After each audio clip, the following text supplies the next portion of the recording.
warahmatullahi wabarakatuh.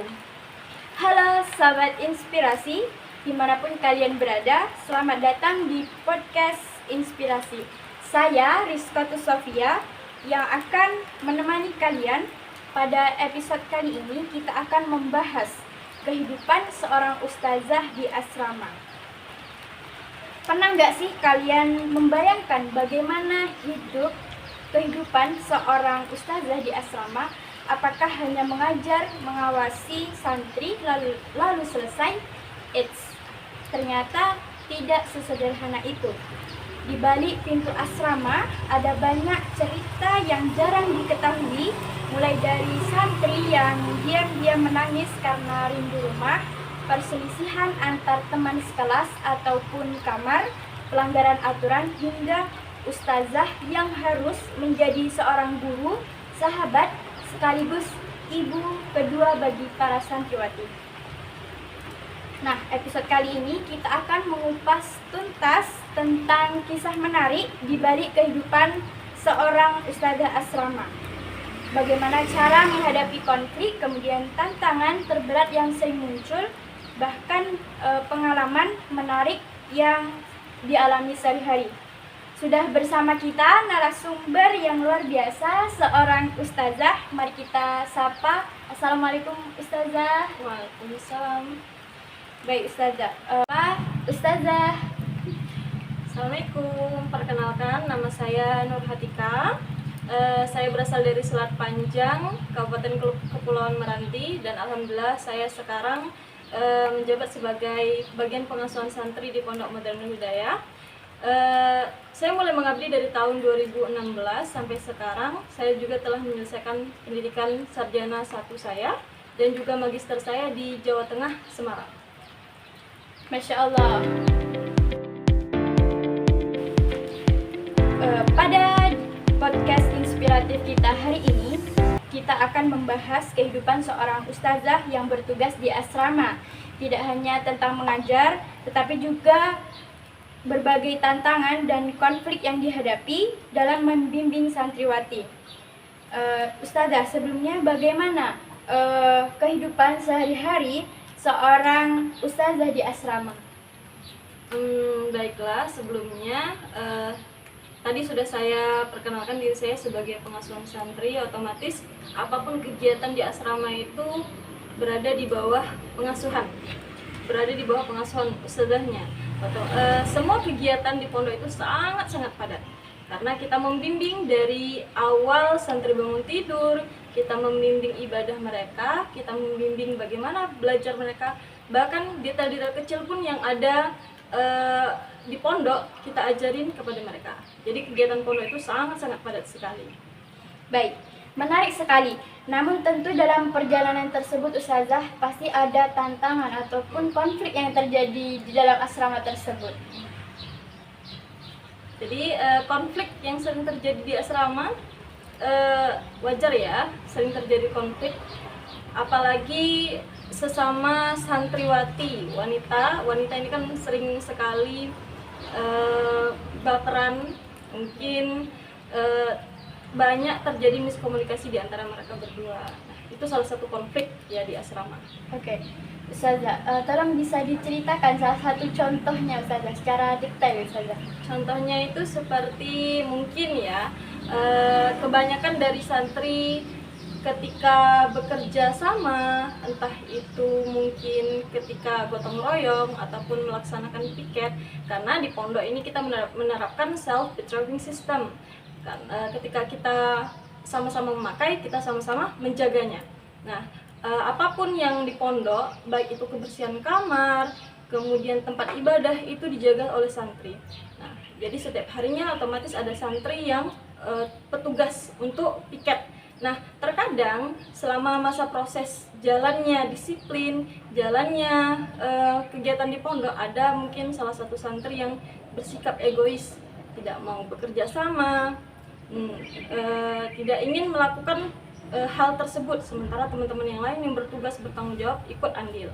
Nah, karena terjadinya percekcokan, yang satu tidak mau bekerja, yang satu mau bekerja tapi merasa tidak adil dengan temannya yang bersikap egois ini, maka terjadilah percekcokan di antara keduanya. Itu salah satu konflik yang sering terjadi ya di asrama. Baik Ustazah. Lalu pelajaran apa yang paling berharga? Nah, baik Ustazah, dari konflik dan tantangan tersebut Ustazah, pelajaran apa yang paling berharga bagi Ustazah?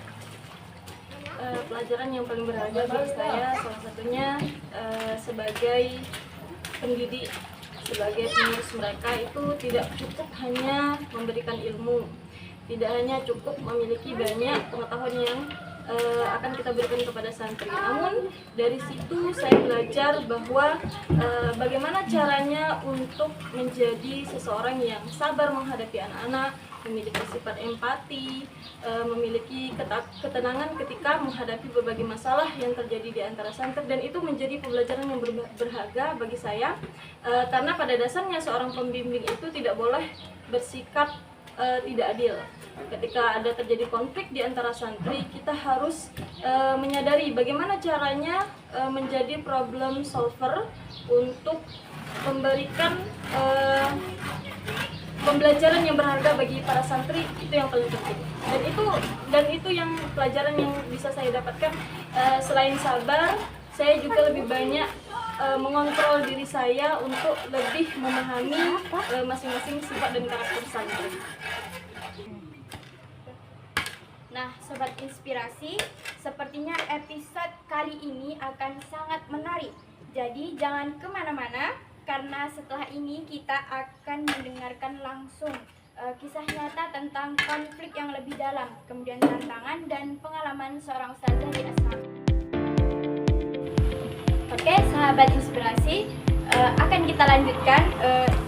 Ustazah, bagaimana cara ustazah ketika ada santriwati tersebut sulit menerima nasihat dari ustazahnya? Kemudian bagaimana cara ustazah menghadapinya? Santriwati yang sulit dinasihati, Ya, ustazah.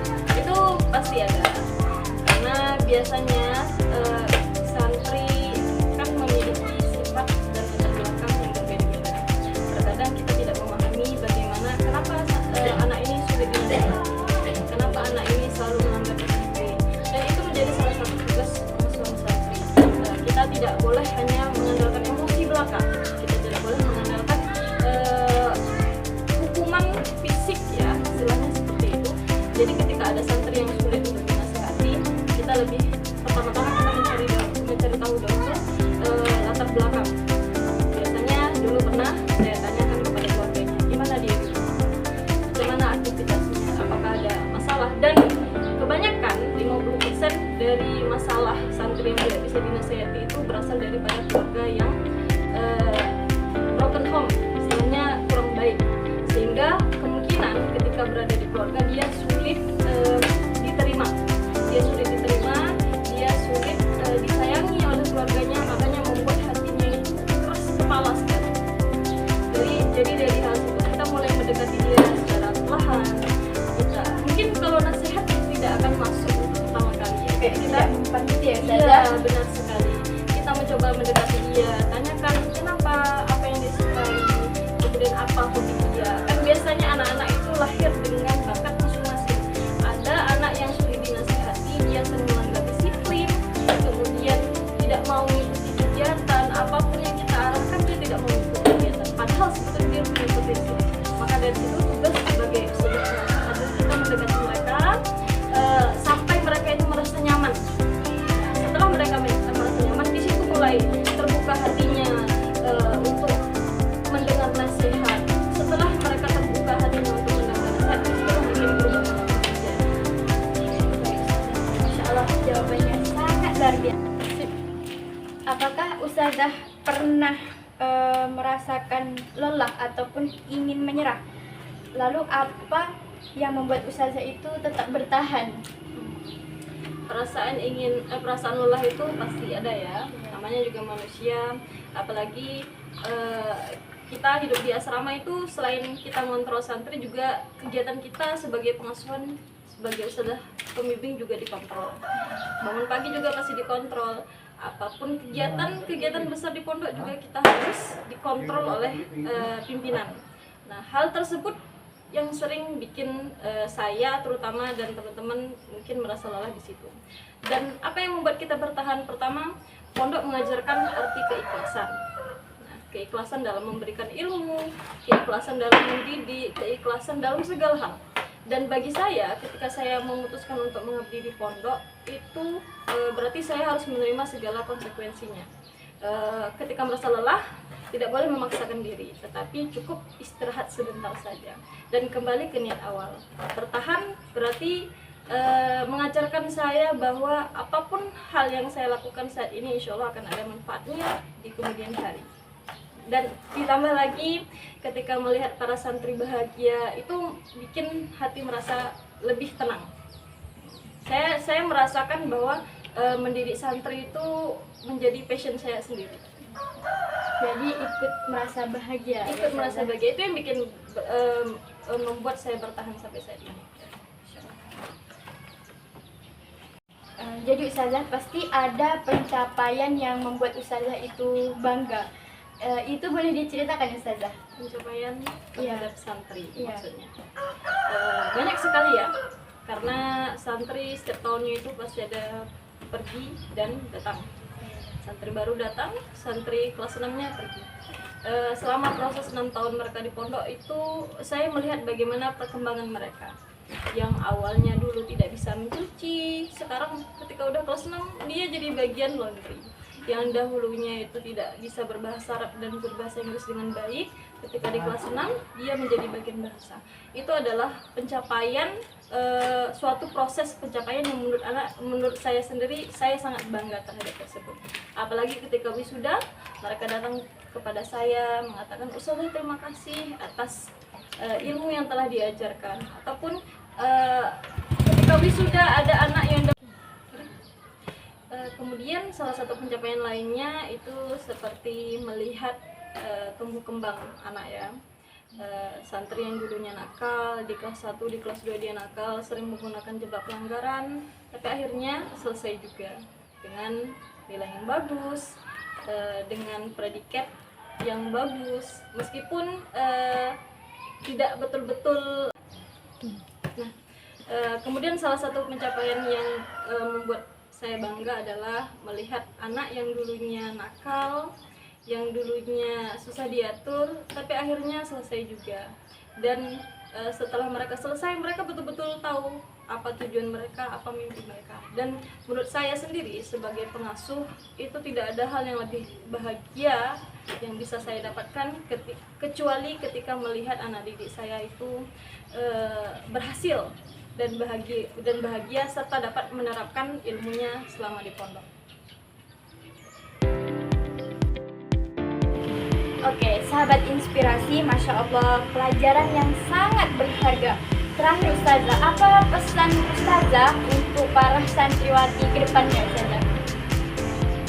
Untuk para santri, terutama anak-anak Ustazah, jangan pernah takut untuk menghadapi yang namanya perbedaan. Perbedaan itu adalah hal lumrah selama kita hidup, perbedaan itu berubah.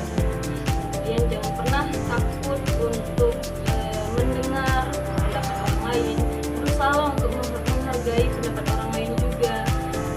Dan ketika kamu memiliki masalah, cobalah untuk menyelesaikannya dengan cara bermusyawarah. Karena pada dasarnya musyawarah itu adalah hal paling terpenting ketika bergaul, ketika menyelesaikan masalah di antara teman. Biar tidak ada konflik yang awalnya dari kecil kemudian menjadi besar. Dan itu pesan yang bisa saya sampaikan kepada santri-santri, terutama santri-santri. Oke, terima kasih banyak Ustazah Tika atas cerita dan inspirasinya. Masya Allah, luar biasa sekali cerita dan pelajaran yang kita dapatkan hari ini.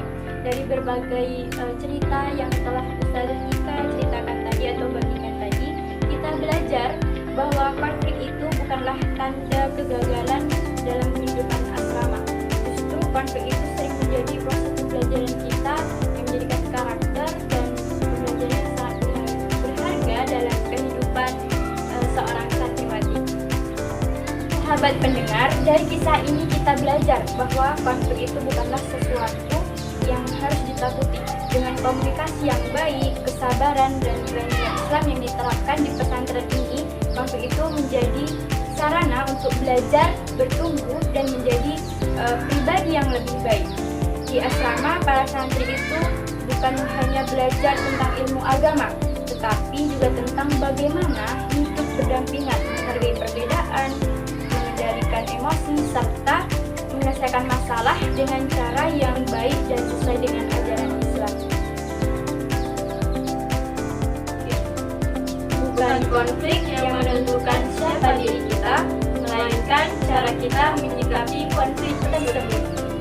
Jika masalah dihadapi dengan kesabaran, komunikasi, dan hati yang terbuka, maka setiap pertentangan bisa berubah menjadi pelajaran. Setiap perbedaan bisa menjadi kekuatan, dan setiap konflik bisa menjadi jalan menuju kedewasaan. Sahabat pendengar, ada satu hal yang perlu kita ingat, konflik bukan tentang siapa yang benar dan siapa yang salah. Konflik adalah tentang bagaimana kita belajar untuk mendengarkan, memahami, dan menemukan jalan terbaik bersama. Jika masalah kita hadapi dengan kesabaran, komunikasi, dan hati yang terbuka, maka setiap pertentangan bisa berubah menjadi pelajaran, dan setiap perbedaan itu bisa menjadi kekuatan, dan setiap konflik bisa menjadi jalan menuju kedewasaan. Saya Rizkatul Sofia pamit undur diri. Sampai bertemu di episode kisah inspirasi lainnya. Sampai jumpa. Wassalamualaikum warahmatullahi wabarakatuh. Terima kasih saja.